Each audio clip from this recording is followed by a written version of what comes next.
படத்தில் மோகன் சார் கூடவே ட்ராவல் பண்ணுற மாதிரி ஒரு கேரக்டர் பண்ணியிருக்கேன். இது தமிழில் என்னோட 2வது மூவி. ஃபர்ஸ்ட் பவுடர், அதுவும் விஜய் ஸ்ரீஜி சார் கூட தான் பண்ணியிருக்கேன். இது 2வது மூவி ஹரா. இந்த மூவிக்கு நான் வர்றது வந்து ஃபர்ஸ்ட் ஷெட்யூல் முடிஞ்சதுக்கப்புறம் தான் நான் இதில் ஜாயின் பண்ணுறேன். செகண்ட் ஷெட்யூல் ஜாயின் ஆனதும் இந்த ஹோல் டீம் வந்து எனக்கு ஒரு ஃபேமிலி மாதிரி ஆயிடுச்சு. I'd like to thank music director Rashanth Aravind. அவர் ஃபாரின் மாப்பிள்ள போல இருக்கு. நான் ஃபஸ்ட் டைம் வந்து அவரை டீசர் லான்ச்சில் தான் பார்த்தேன். எல்லா பாட்டையும் வந்து டிரெக்டர் கேட்க டக்குன்னு கம்போஸ் பண்ணி அமிச்சு அப்புறமா வந்து மிக்சிங் வரைக்குமே வந்து ரொம்ப ஃபாஸ்ட்டாக ஒர்க் பண்ணி கொடுத்துருக்காரு. And the songs have come out really well. I thank you lot. எனக்கும் ஒரு பாடல் மோகன் சாருடைய படத்தில் கிடச்சிருக்குன்னு நினைக்கும் போது ரொம்ப பெருமையாக இருக்குது. ஒரு சாங் பண்ணி முடிச்சிட்டேன். ஒரு பயந்துகிட்டே இருந்தேன், ஏன்னா மோகன் சார் வந்து அவ்வளோ பெரிய லெஜெண்டு. ஸோ எப்படி நம்ம சாங் பிடிச்சிருக்கா அவருக்கு, என்ன சொல்கிறதே தெரியலையே அப்படின்னு சொல்லிட்டு இருந்தேன். பட் சார் வந்து நான் பார்த்து ஃபஸ்ட்டு கையை பிடிச்சி சொன்னார், ரொம்ப நல்லா பண்ணியிருக்கப்பா அப்படின்னாரு. அங்கே எனக்கு அப்படியே எனக்கு எல்லாமே ஃபில் ஆகிடுச்சு. ஸோ ஓகே, நம்ம ஏதோ நல்லா பண்ணியிருக்கோம் அப்படின்ற ஒரு நம்பிக்கை வந்துருச்சு. ஸோ அதே மாதிரி பேக்ரவுண்ட் ஸ்கோரும் ரொம்ப சூப்பராக வந்திருக்கு. ரொம்ப டிஃப்ரெண்ட்டாக ட்ரை பண்ணியிருக்கோம். ஸோ எல்லாரோட கூட்டு முயற்சி, அப்புறம் படம், ஸ்க்ரீன் பிளே எல்லாமே சூப்பராக வந்திருக்கு. சில பேருக்கு சில காம்பினேஷனில் வந்து சாங்கு ஹிட் ஆகும். மோகன் அவர்களுக்கு நம்ம இசைஞானி இளையராஜா அவர் மியூசிக்கில் நிறையா பாட்டு ஹிட் ஆகிருக்கு. அதே நேரத்தில் அவர் சங்கர் கணேஷ் படமும் அவர் ஒர்க் பண்ணது, அதுவும் சாங்கு ஹிட் ஆகிருக்கு. டிஆர் படமும் அதுவும் பாட்டுகள்லாம் அவர் டிஆர் மியூசிக் பண்ணி அந்த படமும் அதுவும் பாட்டு ஹிட் ஆகிருக்கு. அப்புறம் அவருடைய ஒரு லக்கு பாருங்கள், யாருக்கு கிடைக்காத ஒன்று, இளையராஜா அந்த எம்எஸ்வி அண்ணன் 2 பேருமே சேர்ந்து அந்த படத்துக்கும் இவர் தான். ஸோ இப்படி எத்தனையோ சிறப்புகள் இருக்குது.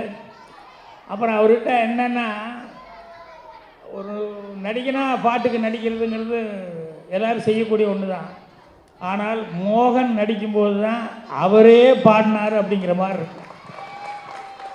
அது அந்த உச்சஸ்தாயிலெல்லாம் அந்த பாட்டு வரும்போது அவர் அதுக்குண்டான அந்த பாவனைகள் கொடுக்கும்போது இந்த நரம்பெல்லாம் கூட அவர் தான் பாடுறாரு அப்படிங்கிற அளவுக்கு.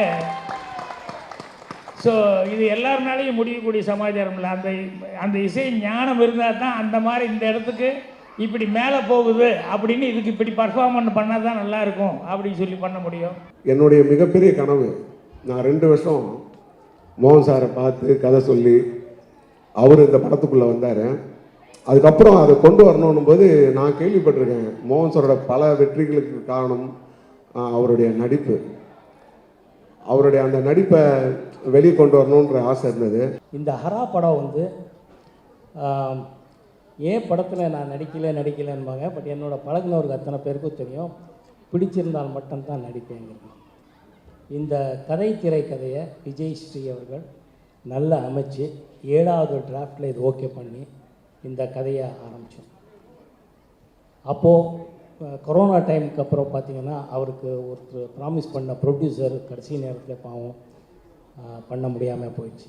இருந்தாலும் இன்னொரு ப்ரொடியூசர் மிஸ்டர் கோவை மோகன்ராஜ் அவர்கள் வந்து இவரோட கலந்து இந்த படத்தை பண்ணோம். கோயம்புத்தூர் மக்களுக்கும் கோயம்புத்தூர் அட்மினிஸ்ட்ரேட்டிவ் பீப்புள் எல்லோருக்கும் நன்றி சொல்ல கடமைப்பட்டிருக்கோம். ஏன்னா கோயம்புத்தூரில் தான் படத்தை ஷூட் பண்ணோம். அந்த அளவுக்கு ஒத்துழைப்பு, அப்படி ஒரு ரசிகர்கள் எல்லோரும் ரொம்ப அருமையாக நடிச்சிருக்காங்க. கதாபாத்திரங்களுக்கு ஒரு கதாநாயகனாக எல்லாரும் கதாநாயகியாக நடிச்சிருக்கிறாங்க. இந்த படத்தில் பாட்டுகளில் மகளேங்கிற ஒரு சாங் உங்களுக்கு பிடிச்சிருக்கோன்னு நான் நம்புகிறேன். படத்தில் விஷுவலாக பார்க்கும்போது சத்தியமாக உங்களுக்கு பிடிக்கும், உங்களை டிசப்பாயிண்ட் பண்ணாதுன்றது நான் நம்புகிறேன். கதையில் வந்து எமோஷன் இருக்குது, லவ் இருக்குது, ஆக்ஷன் இருக்குது. இன்றைய காலகட்டங்களுக்கு எப்படி வேணுமோ அப்படி இருக்குது.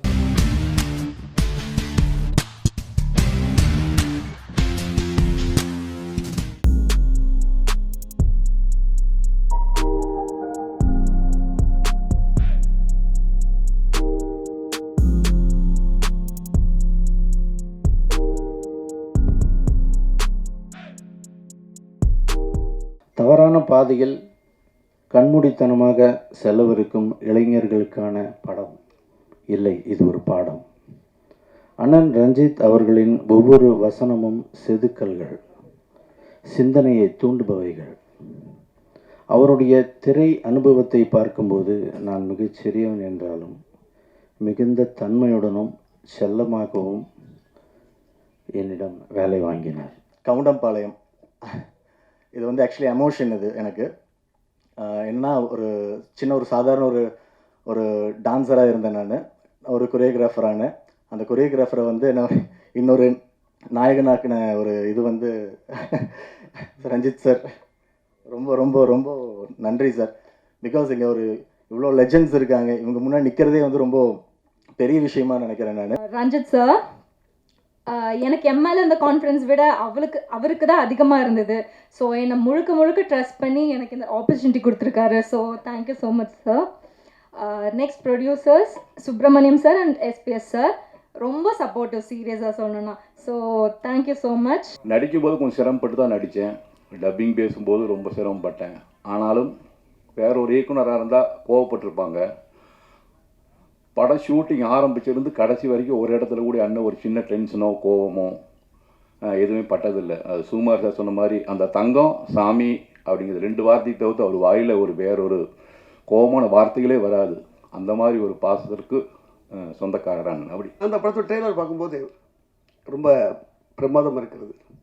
ஏனென்றால் எவன் ஒருவன் நம்மளை திருப்பி அடிக்கிறானோ நாம் திருப்பி அடிக்க தயாராகி கொண்டிருக்கிறோம் என்பதை உணர்த்தும் இந்த படம். இந்த படம் மிகப்பெரிய வெற்றி அடையும், அதில் எல்லளவும் சந்தேகம் கிடையாது.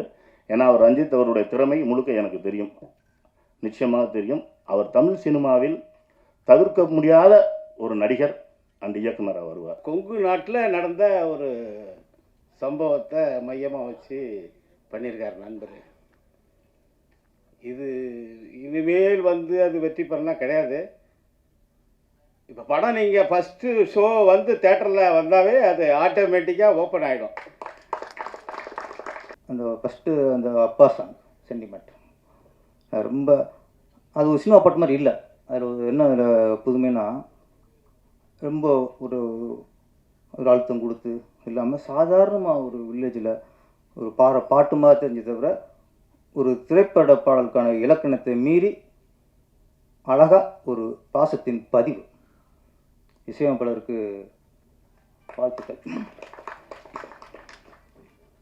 அப்புறம் அந்த டியூட் சாங் அதுவும் வரிகள்லாம் சிறப்பாக இருந்துச்சு. அந்த ரஞ்சித் சார் என்ட்ரி கொடுத்தோடனே அவங்க அறிமுகம் போது எப்படி இருந்தாரோ அப்படியே இருக்கார். ஆமாம், ஒரு ஃபேஸ் பளிச்சுன்னு அதே ஒரு மலர்ச்சி, அதே ஒரு புத்துணர்ச்சி. அந்த சிரிச்சம்போம் இவர்கிட்ட பிடிச்சது நடிகரில் கேஆர்ஜா, நடிகரில் ரஞ்சித் சார். அவர் ஒரு புன்னகை மன்னன். இந்த படம் ஒரு அர்த்தமுள்ள படம்.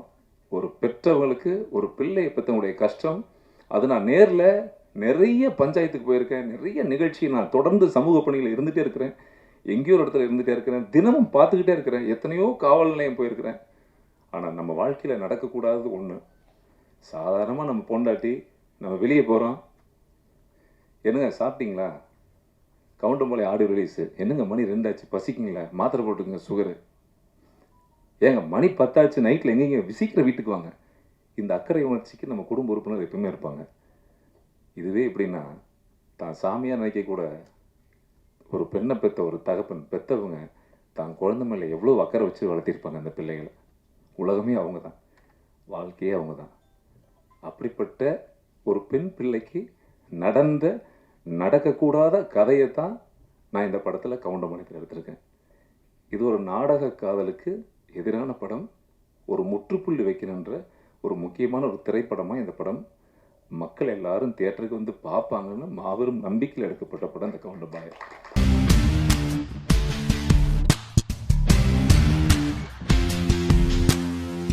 இந்த படத்தை நீங்கள் ட்ரெய்லர்லேயும் பார்த்துருப்பீங்க. ஆனால் படத்தில் நிச்சயமாக ஒரு ரெகக்னேஷன் வந்து ஒரு ரோல் பண்ணவங்க எல்லாருக்குமே வந்து தனியாக நிற்பாங்க.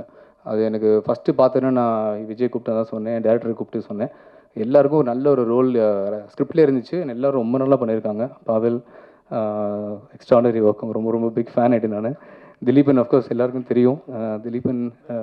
Thileepan and Mariam George sir I think அவர் வர முடியல. சுகந்தி அம்மா எல்லோரும் ரொம்ப ரொம்ப நல்லா பண்ணிருக்காங்க. So all the best to everybody. மனிதர்களுடைய குணாதிசயங்களை, ஒரு கீழ்மட்டத்தில் இருக்கக்கூடிய மனிதர்களுடைய குணங்களை எல்லாவற்றையும் கலந்து பேசுகிறது. ரொம்பவும் ஒரு அற்புதமான ஒரு திரைக்கதையாக இருக்கிறது அப்படின்னு நான் நினச்சேன். உடனே அவருக்கு ஒரு காலையில் ஒரு 5 மணிக்கு ஃபோன் பண்ணி ரொம்ப நல்லா இருக்குது, ஆனால் ரொம்ப க்ரௌடாக இருக்குது அப்படின்னு நான் சொன்னேன். அவர் சொன்னார், அப்படி தான் சார் நான் எடுக்கணும்னு நினைக்கிறேன். வேலூர் மாவட்டத்தினுடைய அந்த வெயில், ஒரு வியர்வையோட ஒரு கூட்டமாக அப்படி தான் எடுக்கணும் அப்படின்னு நினைக்கிறேன் அப்படின்னு என்கிட்ட சொன்னார். எனக்கு அப்போ தெரிஞ்சது இது வந்து நிச்சயமாக ஒரு வெற்றிக்கான ஒரு கதை தான் அப்படின்னு சொல்லி. விஜயகுமார் சார் பொறுத்த வரைக்கும் எப்படின்னா, நம்ம கிளியராக இருந்தால் அவர் கூட ஹாப்பியாக ஒர்க் பண்ணலாம். ஏன்னா அதுதான் அவர் ஜென்ரலாக அவர் கூட டக்குலாம் ஒர்க் பண்ணிட முடியாது. ஏன்னா அவர் ரொம்ப டீட்டெயில் கேட்பார், கரெக்டாக என்ன பண்ண போகிறோம், இது என்னவா இருக்க போகுது, அந்த மாதிரி ஒரு டீட்டெயிலிங் கிளியராக இருக்கும். ஸோ அந்த வகையில் சார் வந்து இன்புட் கொடுத்ததும் சரி, நான் சாருக்கு சொன்ன விதம் சாருக்கு பிடிச்சி 2வது வாட்டி மறுபடியும் ஒர்க் பண்ண கூப்பிட்டாரு. ஸோ அதனால் ரொம்ப தேங்க்ஸ் சார். இது உண்மையாகவே ரொம்ப நல்ல படம், நல்லா வந்திருக்கு. அது நான் நிறைய தடவை நான் டிஏல பார்த்துருக்கேன். எனக்கு ஒரு தடவை பார்க்கும்போதுமே அது வந்து ரொம்ப ஃப்ரெஷ்ஷாக இருக்குது. ஏன்னா அதோடைய கதைக்களமாகட்டும், அங்கே இருந்த மக்களாகட்டும், அது வந்து நான் நிறைய தடவை பார்த்துட்டேன். அது ஒரு தடவை பார்க்கும்போதுமே அது வந்து கனெக்ட் ஆகிட்டே இருக்குது. ஸோ ரொம்ப ஒரு ஃப்ரெஷ்ஷான படம். அரசியல் எல்லாருக்குமே தெரியணும், நிறைய பேருக்கு தெரியறதில்லை. எனக்கு என்னப்பா அரசியலுக்கும் அதுவும் சம்மந்தமே இல்லாத மாதிரி போயிடுவாங்க. பட் நம்ம செய்கிற ஒரு விஷயத்துலையுமே நம்ம போகிறது வர்றது சாப்பிட்றது நம்ம போகிற ட்ரெஸ்ஸுலேருந்து எல்லாத்துலேயுமே அரசியல் இருக்குது. ஸோ அதனால் அரசியல் வந்து எல்லாருக்குமே தெரியணும். இந்த படம் வந்து உங்கள் மூலயமா கொஞ்சம் எல்லாருக்குமே போய் சேரணும். சேத்துமான் முடிஞ்ச உடனே தமிழ் சார் கூப்பிட்டு ஒரு ஸ்கிரிப்ட் காட்டினார். படிங்க ஃப்ரீயாக இருந்தால் படிங்கன்னாரு. படித்தேன். படித்து முடித்த உடனே அவர்கிட்ட நான் சின்ன ஒரு விஷயம் மட்டும் சொன்னேன், இது நல்லா பொலிட்டிக்கல் தெரிஞ்ச ஹீரோ கிட்ட கிடச்சா டக்குன்னு பண்ணிட்டு வாங்கன்னு. 1 மாதம் கழிச்சு என்கிட்ட திடீர்னு ஃபோன் பண்ணார், விஜயகுமார் சார் ஸ்கிரிப்டை படிச்சிட்டாரு, நாளைக்கு ப்ரொடியூசர் மீட்டிங் இருக்குது அப்படின்னு. ரொம்ப சிம்பிளாக இந்த ஒர்க்கு ஸ்டார்ட் ஆகி ஒரு 65 days ஒரே ஷெட்யூலில் முடிச்சது படம். உங்களுக்குலாம் வந்து உரியடி விஜயகுமார்லாம், எனக்கு வந்து அவர் ராசு தான், மாப்பிள்ளை தான்.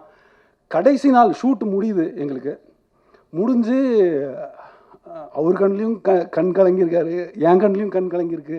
2 பேருமே வந்து இதுதான் கடைசி நாள், நம்ம திருப்பி எப்போ மீட் பண்ண போகிறோம் அப்படின்னு சொல்லி ஆற தழுவிக்கிறோம். 2 பேருக்குமே வந்து என்னென்னா, அடடா அழுதுறக்கூடாதுன்னு சொல்லி ஒரு, அதாவது படத்தில் என்ன கதாபாத்திரமாக நாங்கள் இருந்தோமோ அந்த அன்பு தான் எங்கள் 2 பேருக்குமே அது இருந்தது. டெஃபினட்டாக ஒரு எடிட்டர் சொன்ன மாதிரி எங்கள் 2 பேருக்குமா ஒரு கெமிஸ்ட்ரி அங்கே உருவாச்சு. நாங்களே பேசிப்போம், ஹீரோயினோட உங்களோட தான் மாமா நல்லா கெமிஸ்ட்ரி செட் ஆகிருக்கு அப்படின்னு சொல்லிட்டு. மிகச்சிறந்த மனிதர். அவர் பார்க்குறது கூட ரொம்ப சீரியஸாக இப்போ கூட அப்படியே உருண்டா இருக்காப்புல. ஆனால் அப்படி இல்லை, பழகும்போது தான் தெரியும் ரொம்ப ரொம்ப ரொம்ப ரொம்ப ஒரு சிறப்பான ஒரு மனிதர். Thank you Tamil sir, director sir. He was also very soft spoken. He made sure that I'm comfortable, and he made sure that I'm doing the scenes very perfectly, and even the dialogues that I'm delivering, those are also well presented on screen. ரொம்ப சர்ப்ரைசிங்காக இருந்துச்சு. ஏன்னா அது ஒரு local body election. கட்சி தலைமை சொன்னாலே அவங்க கேட்க மாட்டாங்க. அந்த அளவுக்கு வந்து அவங்களுக்குள்ள ஒரு பாசம், வெஞ்சன்ஸு, இந்த மாதிரி ஒரு பயங்கரமான ஒரு அரசியல் காலம் இருக்குது. அதை பேஸ் பண்ணி அதில் நடக்கிற ஒரு வாழ்வியலை பயங்கர என்கேஜிங்காக நிறைய கேரக்டர்ஸ் இந்த படத்தில் வந்து பேசப்படுவாங்க. அந்த மாதிரி ஒரு வாய்ப்பு கிடைக்கிறது வந்து ரொம்ப ரொம்ப ரேர். அது எனக்கு கொடுத்ததுக்கு ரொம்ப ரொம்ப தேங்க்ஸ் சார். ஜென்ரலாகவே என்னென்னா, தயாரிப்பாளர் வந்து சினிமாவோட அனுபவத்தை வந்து ஒரு பெரிய பயத்தோடையும் படபடப்போடையும் தான் சொல்லுவாங்க. அது வந்து தம்பி விஜயகுமார்னாலையா எப்படின்னுலாம் தெரியல. இந்த படத்தை நான் எடுத்துட்டேன், அது வந்து ஃபைட் கிளப் டைமில் இந்த படத்தை நான் எடுத்துட்டேன். எடுக்கும் பொழுது அவங்க ஒவ்வொருத்தரோட உழைப்பை பார்க்குறேன். நான் வந்து என்னோடய மணியை மட்டும்தான் போட்டிருக்கேன். சோல்ஃபுல்லாக அவங்க உயிரை கொடுத்து ஒரு படத்தை பண்ணுறாங்க. நான் ஒரு தயாரிப்பாளராக இந்த படத்தை வந்து எடுத்ததுக்கு என்னுடைய படங்கள் வெற்றி அடைஞ்சு அதில் இருக்கக்கூடிய டெக்னீஷியன், என்னால் ஒரு 4 டெக்னீஷியன் வந்து லைஃப் நல்லா இருந்துச்சுன்னா அதை விட ஹாப்பி எதுவுமே இல்லை பிரதர் அப்படின்றாரு. கண்ணு தண்ணி ஊற்றிட்டுருக்கு. அயோத்திக்கு அப்புறம் இதுதான் நெக்ஸ்ட் மூவி. ஸோ கண்டிப்பாக அயோத்தி விட இது ரொம்ப டிஃப்ரெண்ட்டான ரோல். அகைன் ஒரு ஸ்ட்ராங்கான ஃபீமேல் கேரக்டர் எழுதியிருக்காங்க sir. So I'm really excited. உங்கள் எல்லாருக்கும் இந்த ரோலும் பிடிக்கும்னு நான் நினைக்கிறேன். எலெக்ஷன் பற்றி நீங்கள் ட்ரெய்லர் பார்த்தீங்க, எல்லோரும் சொல்லிட்டாங்க. ஸோ பர்சனலி ஐ பிலீவ் ஒரு நல்ல கண்டென்ட். நீங்கள் விஷுவல்ஸ் பார்த்தாலே எவ்வளோ யதார்த்தமாக எவ்வளோ ரியலிஸ்டிக்காக இருக்கும், அப்படி நல்லா இருக்கும்னு ஒரு மோட்டிவ் இருந்துச்சு. ஸோ கண்டிப்பாக ஒரு மெசேஜ் கன்வே பண்ணுறோம். ஸோ அது கரெக்டாக ஆடியன்ஸ்க்கு கன்வே ஆகும்னு நான் நம்புகிறேன். இது உள்ளாட்சி எலெக்ஷனை மையமாக வச்சு வந்திருக்கிற ஒரு படம். களம் தேர்தலாக இருந்தாலும் கருத்துக்களை வலிந்து திணிக்காமல் அரசியல் அன்றாட வாழ்க்கையில் ஒரு அங்கமாக போயிருக்கிற சில கேரக்டர்ஸை மையமாக வச்சு உறவுகளுக்கு முக்கியத்துவம் கொடுக்குற ஒரு ஃபேமிலி ட்ராமாவாக படம் வந்திருக்கு. படத்தில் வர கேரக்டர்ஸ் பிரச்சாரம் பண்ணுவாங்க, ஆனால் படம் பிரச்சாரம் பண்ணல. இந்த படத்தோட முதுகெலும்பு, இந்த கதையோட முதுகெலும்பு அப்படியே சொல்லணுன்னா மரியன் ஜார்ஜ் அவர்கள் நடிச்சிருக்கிற நல்ல சிவம்ன்ற ஒரு கட்சி தொண்டன் கேரக்டர் சொல்லலாம். கட்சி தொண்டன்னா தன்னலம் இல்லாமல் மக்களுக்காக கட்சிக்காக கடுமையாக உழைக்கிற ஒரு கேரக்டர்.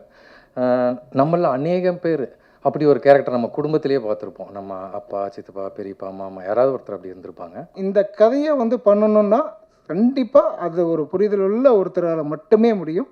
அது முழுக்க முழுக்க முழுக்க முழுக்க அதாவது என்னென்னா, ஒரு வெர்ஷன் எழுதி அனுப்புவேன், மறுபடியும் ஒரு வெர்ஷன் அனுப்பிப்பேன். அவர் ஒரு கிரியேட்டர் டைலாக் பண்ணியிருக்காரு, சூரிய ரிப்போர்ட்டர் பார்த்துருப்பீங்க. அவரு தான் ஆதித்யா அவர்களை கன்வின்ஸ் பண்ணி இந்த ப்ராஜெக்டை ஒர்க் பண்ண சைன் பண்ண வச்சார்.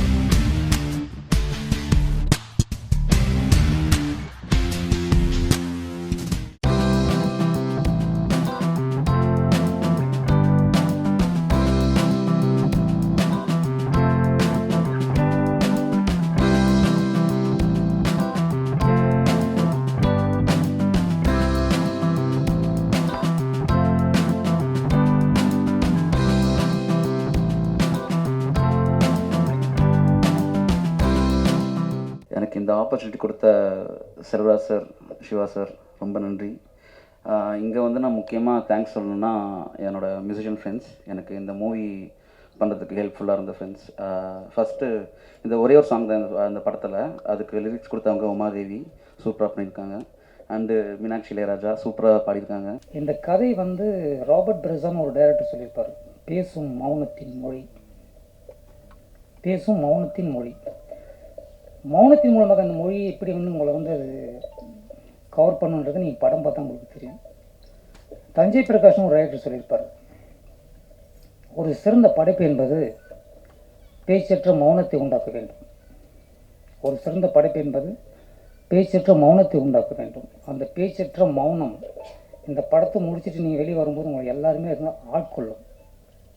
அந்த மௌனத்தில் அந்த கண்ணையும் நீங்கள் மட்டுமே உறவாடி கொண்டு இருப்பீர்கள். அப்படி ஒரு எக்ஸ்பீரியன்ஸ் கொடுக்கும். இந்த மாதிரியான ஒரு சேலஞ்சிங்கான படத்தை எடுக்கிறதுக்கு ஒரு ப்ரொடியூசருக்கு தைரியம் வேணும், ஒரு டேரக்டருக்கும் அந்த மாதிரி கதை எழுதுறதுக்கு ஒரு தைரியம் வேணும். ஸோ அதனால் ப்ரொடியூசர், டேரக்டருக்கு, இந்த டீம், மற்ற மியூசிக் டேரக்டர், மற்ற எல்லாருக்குமே, ஆர்ட் டைரக்டர், ஆர்டிஸ்ட் எல்லாருக்குமே இந்த படம் ஒரு நல்ல படமாக இருக்கணும், அது வெற்றி படமாக அமையணும். இயக்குனர் மாயவன் சிவா அவர் பேசும்போது கவனித்தேன், ரொம்ப பக்குவப்பட்டவராக இருக்கார். அவர் பேசுகிற விதமே தெரிஞ்சு வச்சு, அவர் நிறைய லைஃப்பை அனலைஸ் பண்ணியிருக்காரு, வாழ்க்கை அனலைஸ் பண்ணியிருக்காரு, வரலாறு அனலைஸ் பண்ணியிருக்காரு. அப்படி இல்லாமல் சும்மாலாம் இந்த மாதிரி படம் எடுக்க முடியாது. இதில் எல்லாமே அடங்கியிருக்கு. ஆன்மீகம், குலதெய்வ வழிபாடு, சித்த மருத்துவம், எந்தெந்த விஷயங்கள்லாம் நம்ம மறக்கக்கூடாதோ, எந்தெந்த விஷயங்கள்லாம் நம்ம மறந்துக்கிட்டு இருக்கோமோ, எந்தெந்த விஷயத்தில் நம்ம தவிர்த்து கொண்டு இருக்கிறோமோ அதை எல்லாமே அடக்கியிருக்கார். கன்னி என்னோட கரியர் ஸ்டார்டிங்லேயே ஒரு ஹீரோயின் ஓரியன்ட், ஹீரோ இல்லாமல் இருக்கிற ஒரு படம். அதுவும் இல்லாமல் எப்படி இது எனக்கு பர்சனலாக ரொம்பவே கனெக்டான ஒரு சப்ஜெக்ட் என்ன சொல்லலாம். நீங்கள் இன்னும் ட்ரைலர் பார்த்துருக்கீங்கன்னு தெரியல, சாரி. போஸ்டரில் நீங்கள் பார்க்கலாம். என்னுடைய லுக் கம்ப்ளீட்டாக டிஃப்ரெண்ட்டாகவே இருக்குது. அதுவும் இல்லாமல் எனக்கு பர்சனலாக இந்த படத்தில் ஹோம்ஒர்க் நிறையா இருந்தது. ஆக்சுவலாக இந்த மாதிரி ஒரு சப்ஜெக்டில் நான் சூஸ் பண்ணதுக்கு செல்வராஜ் சாருக்கு, அப்போது நம்ம சிவ சாருக்கு, டைரக்டர் சிவதோர்பாடி சாருக்கு நான் ரொம்ப நன்றி சொல்கிறேன். அப்போது இதை பற்றி சொல்லணுன்னா, லொக்கேஷன் என்ன மாதிரி லொக்கேஷன்னா, அங்கே போகிறதுக்கே நிறைய கஷ்டங்கள். எப்படின்னா, ஆக்சுவலாக இது நம்ம சூஸ் பண்ண ஒரு வில்லேஜ் உண்மையான எந்த வசதியும் இல்லாமல் இருக்கிற ஒரு வில்லேஜ். ஆக்சுவலாக நம்ம ஷூட்டிங் முடிஞ்சதுக்கப்புறம் அங்கே நிறைய வில்லேஜே கம்ப்ளீட்டாக காலி பண்ணிட்டாங்க. ஸோ இது ரியலான ஒரு சப்ஜெக்ட். எனக்கு தெரிஞ்ச வரைக்கும் சிவா சார் வந்து அதுக்கு மேல் ஒரு டாக்குமெண்ட்ரியே பண்ணியிருக்காங்க.